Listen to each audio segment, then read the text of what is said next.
So in this video, I would like to talk about how I manage chronic fatigue syndrome, how I manage my work, relationships, looking after my pet, my creative world. So definitely living with chronic fatigue syndrome can be really overwhelming, but there are some things that you can do to live a fulfilling and balanced life. So I'd like to go back to the beginning and talk about my life before long COVID, chronic fatigue syndrome, whatever you want to call it. Um, I was 58 years old. I was probably in one of the best conditions I think I've ever been in.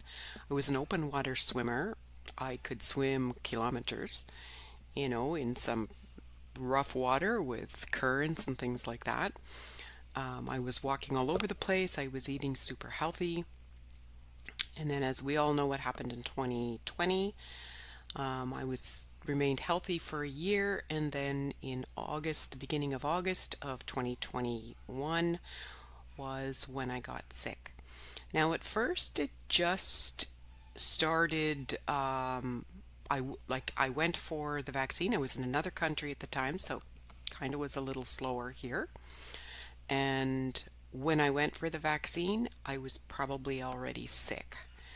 I felt really unwell actually within a couple of hours, and I went home, went to bed, and kind of ended up staying there for pretty much months. So I did have a nurse that I had access to, and I contacted him right away, well, maybe a couple days after, to let him know I'd had the vaccine, but something was wrong. And he came over. We did a COVID test. The first one was negative. And after a day or so, we ended up getting a doctor. The doctor did a bunch of blood work, did find out I had a really bad infection, and kind of thought maybe that was it. But maybe, I don't know, I would say the week after that, it started to become like a lung infection. And that's when we sort of figured out it was probably COVID, although another test did come up negative at that time. So it really actually wasn't until the end of the month when I had a CT scan and I had that shattered glass thing going on, and so they could tell that I had had COVID. So I ended up becoming super, super sick, and I think it was just my body was overwhelmed with the virus, with what became pneumonia, the bladder or urinary tract infection that I had, and of course, trying to deal with the vaccine at the same time. So I was super sick. I was in bed that entire month, and I had to have care for I think a little over a week and a half, and I was able to luckily get doctor and nursing care in my home where I was on an IV, and I did recover towards the end of that month to some degree, although it felt like it's really hard to explain, but just like the blood would be drained out of me when I would try to do any small thing. So I did recover, and although I was super weak, in the next couple months, I thought maybe I was getting a little bit better. Um, but I could not really walk much or exercise, or even I tried swimming a couple times and I couldn't quite swim. Uh, in fact, I could walk maybe to the end of my block and back again, and that was probably all I could do. So after that, it was maybe a few months later, maybe 3 months later, it was December, and towards the end of that month, I got sick again with the Omicron virus variant. And I think that was the one that sort of did me in. Like I just didn't get a chance to recover from the first bout and then got sick with the second bout, and I think that was kind of like, it was just too much for my body. So I started to notice, I would say within, recovering from that I started to have a lot of pain. Like I'd be lying down in bed on my side, and I noticed that my legs hurt even to touch each other. And I did a little short 1 hour flight at that time, and the pain in my back and the effort that took was unbearable. And over the next few months, I just kind of got worse and worse. In fact, I would say probably that next year, things just got worse and worse. So, what was I experiencing? Um, Chronic fatigue to the point where I couldn't really even manage day to day life, barely manage. Cooking, I would order things, walking my dog. Sometimes I would just go down and take her out the front step and sit on the step and just sit there with her while she kind of did her business. So she didn't really get to go for walks on the beach or anything like that anymore. Sometimes I would have friends that would come and take her for a little walk. I think cognitively, I wasn't able to do a whole lot. I still had to work at that time, but it was limited and still is to some degree. Um, any kind of effort would result in that post-exertional malaise, which was awful. Like if I would sometimes even just showering or and doing a class, because I would teach online, and I would be in bed for, I would say, maybe sometimes a couple days after that. Shower, I had to sit in the shower. I had to sit down on the ground kind of to shower. And I was in pain all the time. I had heart palpitations. I had digestive upsets, even some confusion at times. Like a couple times I was walking and then I just wouldn't know where I was. Like it just lasted for seconds, but it was pretty scary. So, I mean, it's really hard when you have to kind of continue on with things. At that time, my partner moved in with me. That really, really helped. Although I, had to do less, and unfortunately, I gained a ton of weight around that time. It's hard to say even how much, but to the point where it just made things worse. So I would say that the way I managed, I want to talk about pacing. This was how I was able to manage. It was like I would do a 1 hour class, and sometimes I'd have to almost prop myself up in my chair, and I would take all the energy I had, and then I would go to bed after that class. The odd time I would have two classes in a row, and that would wipe me out, like the 2 hours for the whole day, even though it was just sitting. Um, I would, go down, maybe get a glass of water, but then I would try to do one other thing, like maybe let my little doggie out at the time, and then I would go lie down. So it was like do an activity, lie down, do an activity, lie down. And that started, say, 7 a.m. and would go till my days, like I sometimes had to work a little bit in the evening and I had to let my dog out in the evening, but my days were often done about 4 p.m.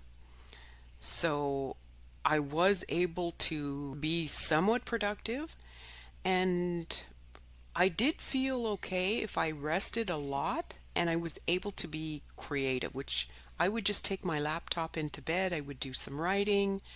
I created some videos. I learned some design skills, lots of different things, but all from my bed. So I've talked a bit about how this condition really affected my life. Like I said before, I was an open water swimmer. I was living in a warm country, so I was walking everywhere, to the grocery store and along the boardwalk, on the beach every day, and I was in a really good condition.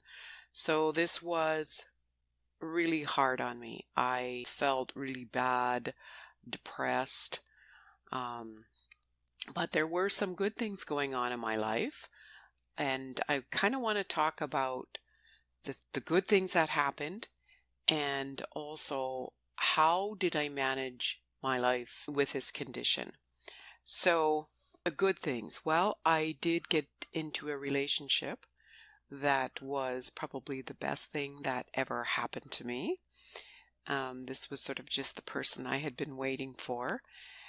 And how did I manage that? Like, I think really good open communication was important, especially once I realized that this wasn't just a temporary thing. It wasn't going to be gone in a couple weeks or a couple months. My partner is a healthcare professional, and he was very, very understanding and really helpful. Let's talk about some of the other things that were helpful at that time. So pacing, definitely. Pacing was how I managed to accomplish my work and just get things done, which is what people still need to do even when they're sick. Managing, I had to really, really watch my stress.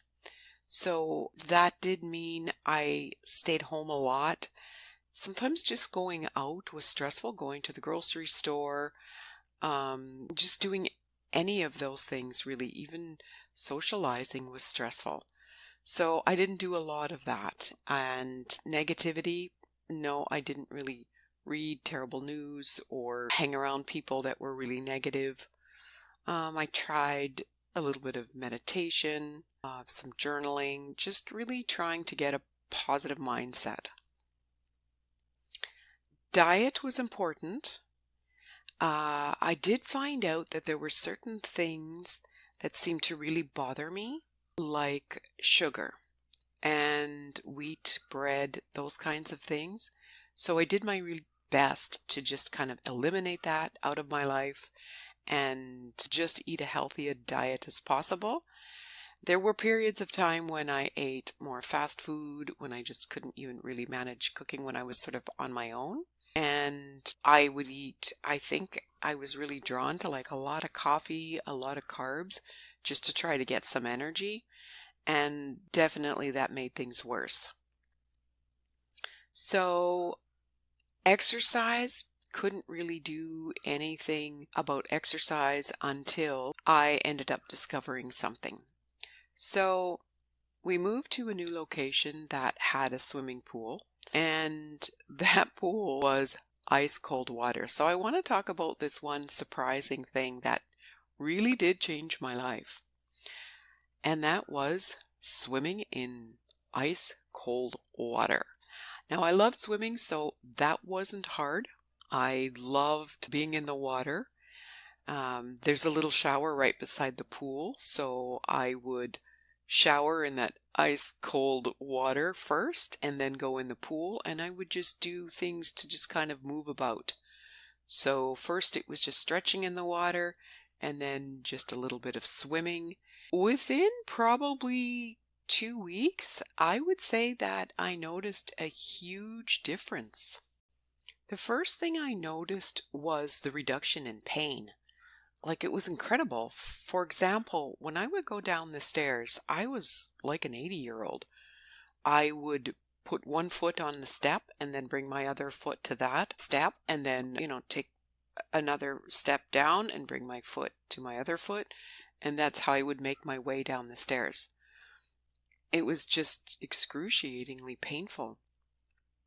Within, I would say probably 2 to 3 weeks, I was just walking down the stairs normally. So there's no doubt in my mind that the ice cold water is really helpful. I have read some things that it can affect the vagus nerve, and that has to do a lot with inflammation. And a lot of people are having success with like these ice baths and ice showers, ice cold showers, and putting ice on the vagus nerve area, different things like that. I don't know really anything about that. I'd like to do some research and do another video because I think there's something to it. Also, I did begin to lose a lot of weight. I became more strict with my diet. And I think at this point, I would have to say I'm on the road to recovery. I've been writing a lot. I'm working more. I'm enjoying my relationship, taking my doggy for little walks. It's all still very, like in very short periods of time, but I would say I'm definitely on the road to recovery. So I would like to offer encouragement to anybody managing chronic fatigue syndrome, long COVID, that you're not alone. And with the right tools, you can build a life that works for you. You just have to keep trying different things. And eventually, I think something will work. So I would like to hear if there's other people that suffer from this condition. And what kinds of things do you do that you find helpful? Because talking about that might really benefit someone else. If you could like and subscribe, that would really help my channel. I would like to do more videos of this and even talk about, this period of time that was super hard also was one of my most creative periods, and I'd like to talk about the children's book that I wrote while I was basically in bed. So thanks again for watching, and I'll see you in the next video.